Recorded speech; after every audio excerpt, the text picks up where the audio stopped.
Nowadays, smartphones seem to be getting bigger and bigger, with the market responding well to larger displayed, ultra-sized phones.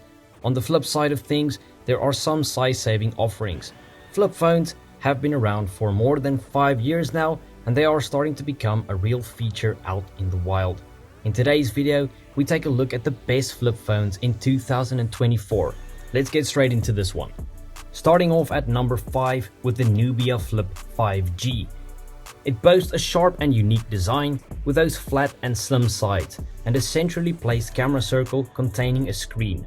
The frame is aluminium alloy and the back glass is just glass. Seems legit. It feels pretty decent and also looks rather cool. The back screen works more like a smartwatch. It's a 1.43-inch OLED display and isn't very usable in terms of apps, though it's a cool design idea. The internal panel is a 6.9-inch 120Hz OLED screen that gets up to 1100 nits of peak brightness. It is a large screen and offers pleasant visuals. Internally, it's running the Snapdragon 7 Gen 1, which is a snappy chipset, but it's definitely a bit 2022 right now. It's gonna do just fine day to day, but not the latest and greatest internally.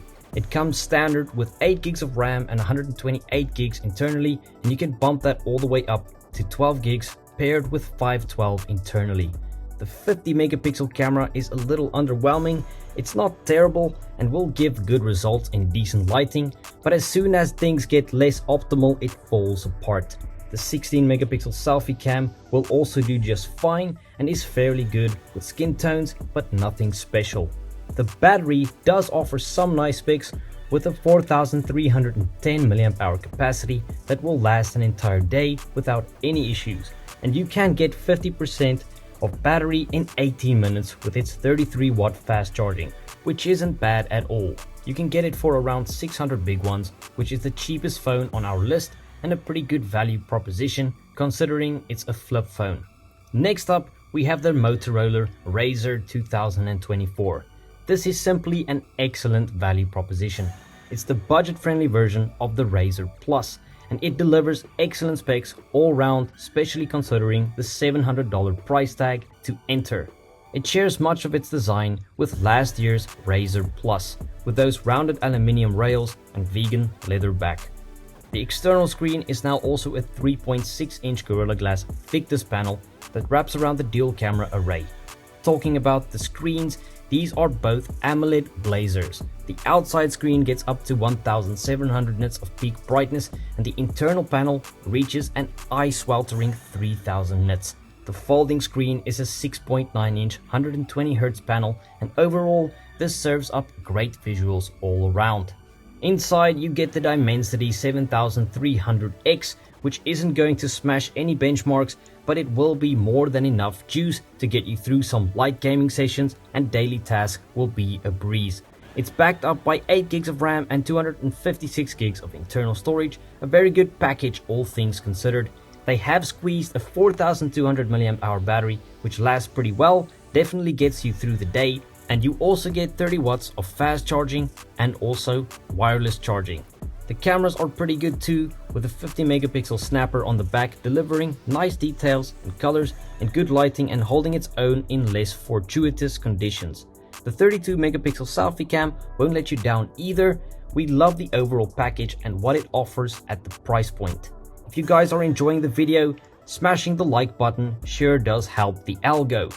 But just watching the content is already fantastic. Hit us up with a sub if you'd like to see more of our content, and we'd also love to hear your thoughts in the comments section. Alright, back to it. Moving on to number 3, the Xiaomi Mix Flip. This is a surprise offering from the Chinese company, and a pleasant surprise at that, because they kind of smashed it for a first attempt. The design is a topic of discussion, as some people have said that it's a bit too particular for them. However, we actually rate it quite highly. They have kind of mixed the best of both worlds with those flat aluminium rails that round out to the bend, and on top of this they have slapped on rounded glass. So flat rails which look great, and the rounding effect with the glass and the bend eliminate any jagged edges, so very comfortable to handle, and it also looks great. The only detracting thing is that it's a bit on the thicker side when folded or unfolded. The outer screen is once again a wraparound style display, and at 4.01 inches, it's the largest outer display on the market.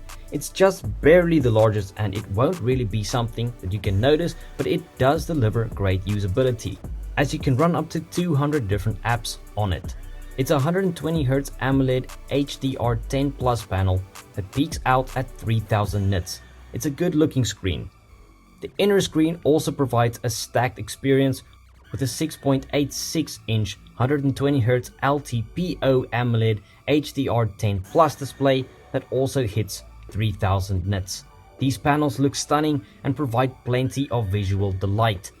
Under the hood, we also get the Snapdragon 8 Gen 3 backed up by 12 gigs of RAM and 256 gigs internally. And that can be boosted all the way up to 16 gigs and 1 terabyte, so plenty of juice to work with.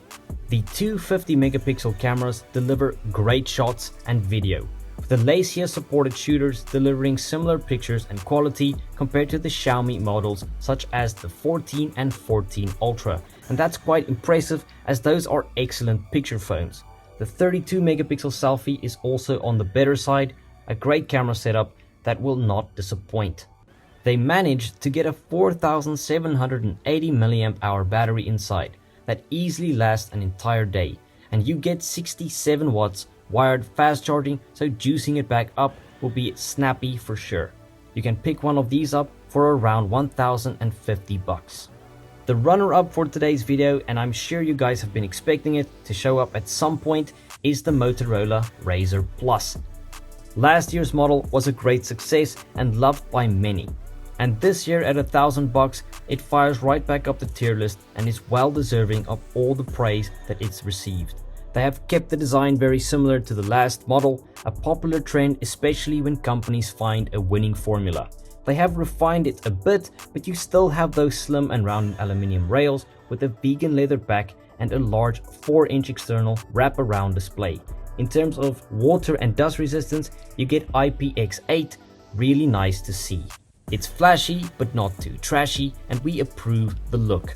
The external LTPO AMOLED display is a 165Hz HDR10 Plus panel that reaches 2400 nits of peak brightness. It allows for a large amount of apps to function, and it delivers some of the best usability on a flip phone today. The inner panel also gets some LTPO AMOLED action and 165Hz of refresh. This one although reaches 3000 nits, so these displays are snappy, bright, and a visual delight. They even got me busting out a rhyme. Inside, you also have the blistering speed of the Snapdragon 8S Gen 3 powering the experience, which is buttery smooth.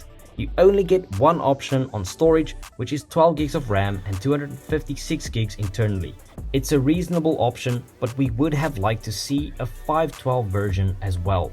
These dual 50 megapixel shooters are at the higher end of flip phone photography and do well in good light and hold their own in more challenging conditions.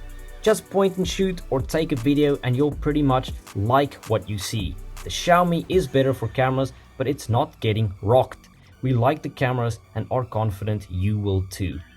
The 32 megapixel selfie cam is good at representing skin tones and delivers serviceable use. A well-balanced setup indeed. The battery section is a bit underwhelming in terms of capacity at 4000 mAh, but it does last a full day. On top of that, you get 45 watts of fast charging, 15 watts wireless, and 5 watt reverse wireless. Not too shabby at all for $1,000.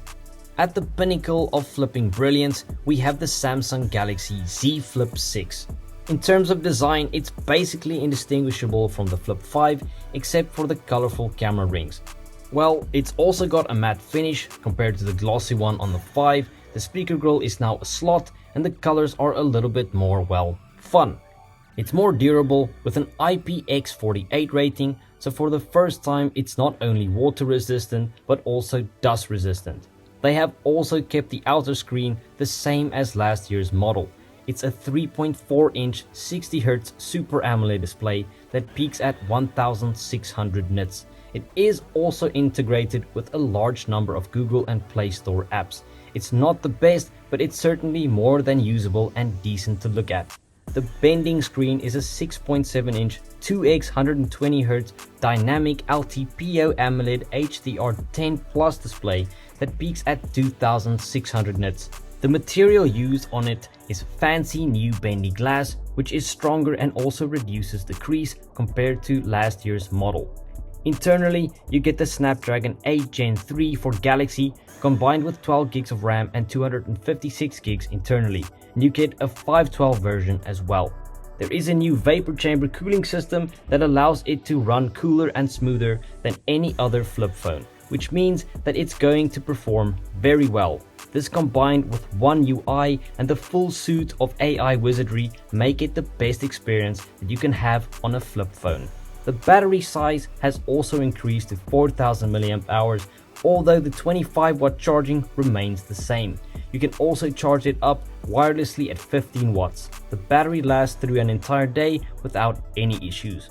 One of the weak points of the Flip 5 was its cameras. In contrast, the 50 megapixel camera on the Flip 6 is an absolute belter, and it shares a lot of camera smarts with the Galaxy S24 Ultra, which gives it brilliant photographic performance. The 10 megapixel selfie cam does a decent job too, in our opinion the best camera system on a flip device. The price is another highlight, as they have kept it the same as last year's model whilst making a good deal of meaningful upgrades, and you can pick one up for $1,100, which is a pretty good deal. They have refined last year's model externally and internally, and all in all have delivered the best flip device to date. That's it for the video. What did you guys think of our picks, and which one would you go for? If any of you guys own one of these, we'd love to hear your experiences in the comments below. We have also included links to the devices in the description that have been updated for the best prices, if you guys are interested to check these devices out yourselves. Alright, that's it for this one. Until next time, stay under the spotlight.